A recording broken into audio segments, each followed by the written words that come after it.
All right, so picture this. 10 days in Japan, but not the Japan you see plastered all over Instagram. Nope. I'm talking about secret temples, mystical forests, and even a full-on desert. Yep, Japan has one of those. From the mossy silence of Ohara Village in Kyoto to sandboarding down the Tottori dunes like a samurai turned surfer, this trip was an adventure through Japan's best-kept secrets. Let me tell you, it was a wild mix of stunning views, mystical creatures, and food that even had me questioning what I thought I knew about Japanese cuisine. So, if you're up for an itinerary with no crowds, no frills, and all the hidden magic of Japan, you're in the right place. Day 1 to 2, hidden side of Kyoto, Ohara Village. Imagine Kyoto, but not the temple-crowded, kimono-filled Kyoto everyone's constantly tagging on Instagram.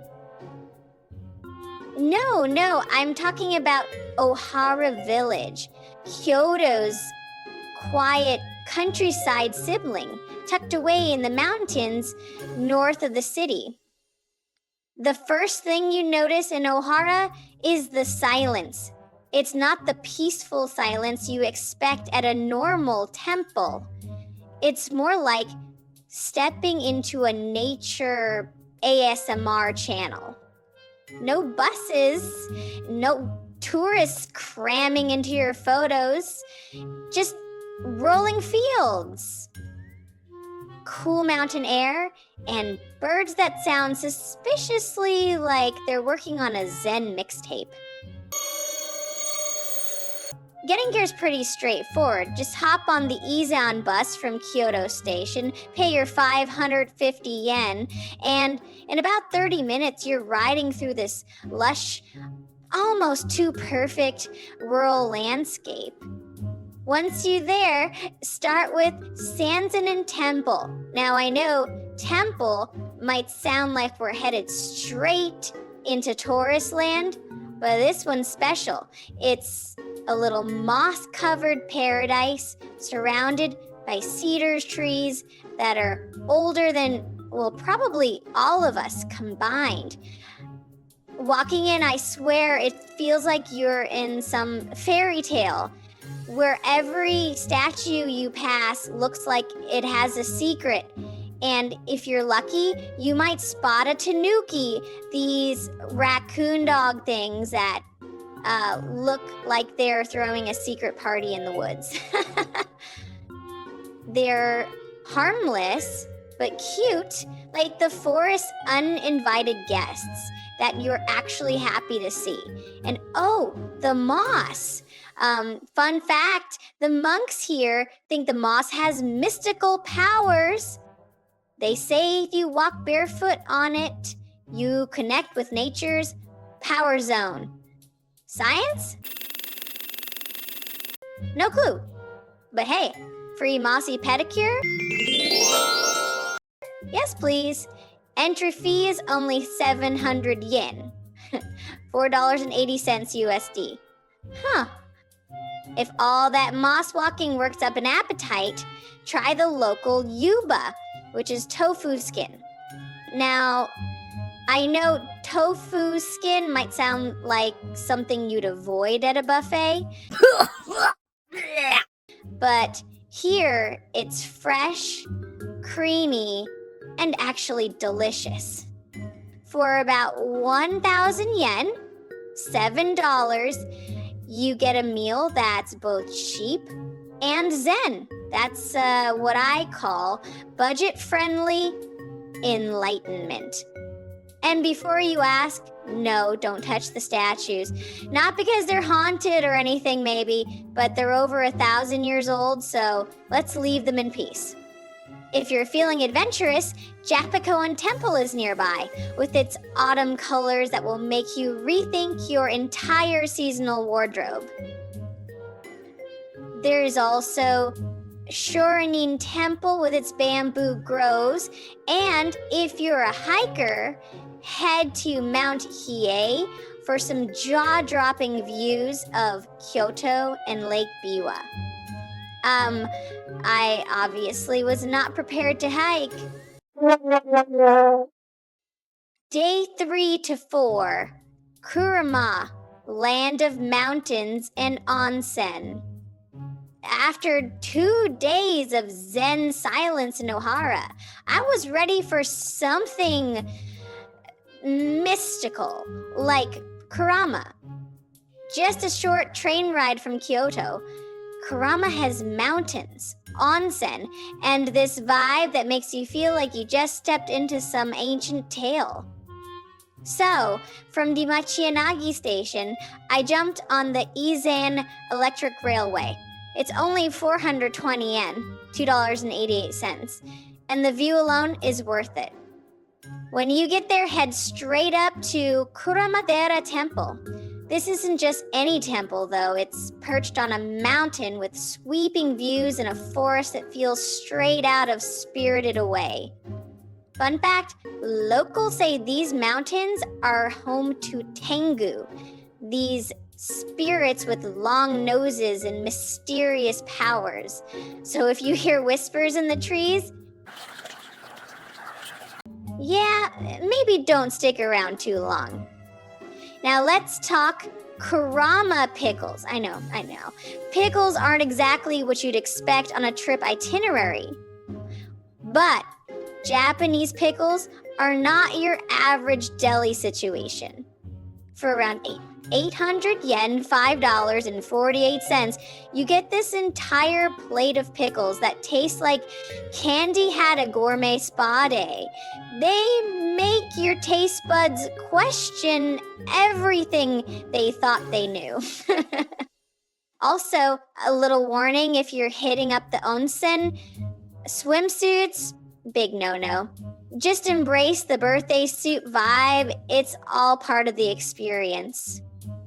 For more adventure, nearby Kibune has these riverside dining platforms where you can eat right above a river. Or if you want to unwind after hiking, the open air baths at Kurama Onsen are perfection. And if you have time, head to Ohara Village, a place full of thatched roof houses, no tourists, just pure tranquility. Day 5 to 6, Kanazawa Secret Garden, Yokyoku-zen End Garden. Next, let me tell you about Kanazawa. This city is just criminally underrated.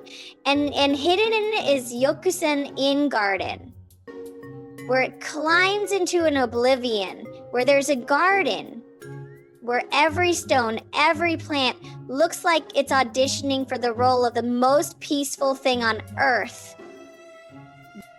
It's small but meticulous, like stepping into a miniature Zen kingdom. Getting here is easy. Just hop on a bus from Kanazawa Station to Kenroku-en Garden and walk 5 minutes. And yes, it's only 700 yen to get in, which is a steal to feel like royalty hiding from the peasants.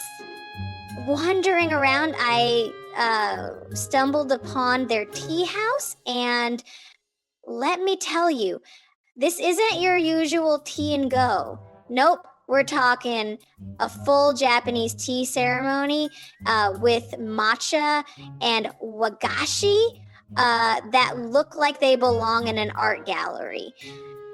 The koi fish in the ponds here. Wow, I mean, these are no regular goldfish. They're like water ballerinas, gracefully swimming around like they've been rehearsing their moves. In Kanazawa, you have to try the kaizen don, a rice bowl with fresh sashimi at Omicho Market. For just 1,200 yen, you get a meal that'll make your taste buds feel like they're on vacation too.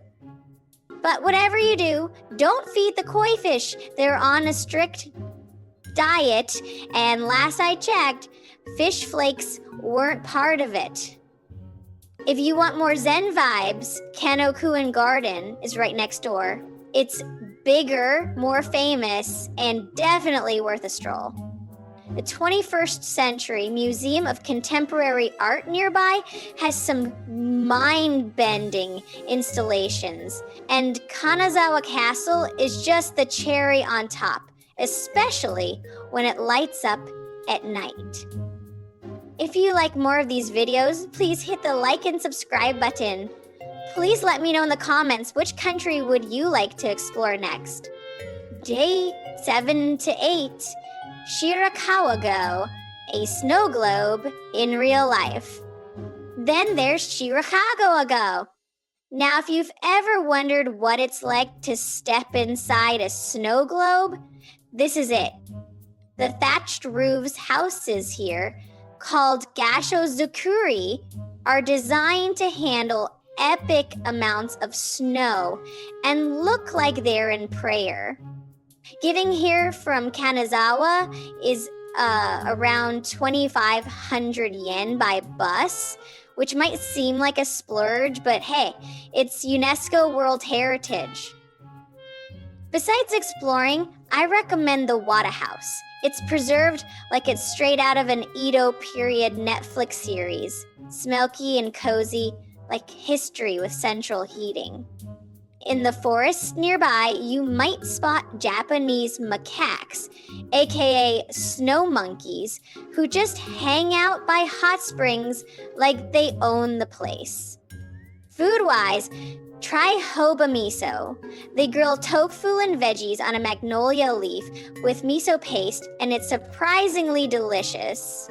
And yes, the plate is the leaf itself, very sustainable. It's only about 1,000 yen too. Just don't go climbing on those roofs. They look sturdy, but they're not exactly selfie stable. If you want more, Ohara Village has similar vibes but fewer tourists. Takayama's about an hour away and has historic wooden buildings and markets. And if you want a little Kyoto feel, Hidefurukawa's got canals and an even quieter charm.